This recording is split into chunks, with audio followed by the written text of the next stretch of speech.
మీకు తెలుసా? ప్రపంచంలో మొదటి ప్రయాణికుల రైలు 1830లో ప్రారంభమైంది. ప్రపంచంలో తొలి నిజమైన రైలును బ్రిటన్కు చెందిన ఇంజనీర్ జార్జ్ స్టీఫెన్సన్ నిర్మించాడు.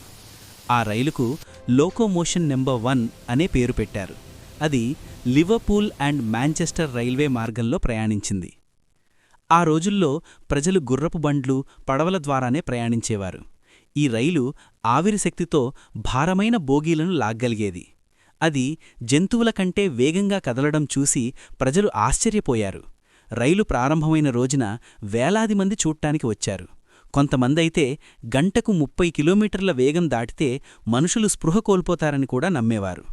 దురదృష్టవశాత్తు ప్రారంభోత్సవ సమయంలో విలియం హస్కిసన్ అనే రాజకీయ నాయకుడు రైలు కింద పడి మరణించాడు. అతనే ప్రపంచంలో తొలి రైలు ప్రమాద బలితుడు.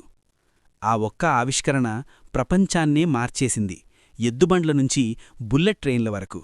ఇలాంటి నిజమైన చరిత్ర కథల కోసం సబ్స్క్రైబ్ చేయండి.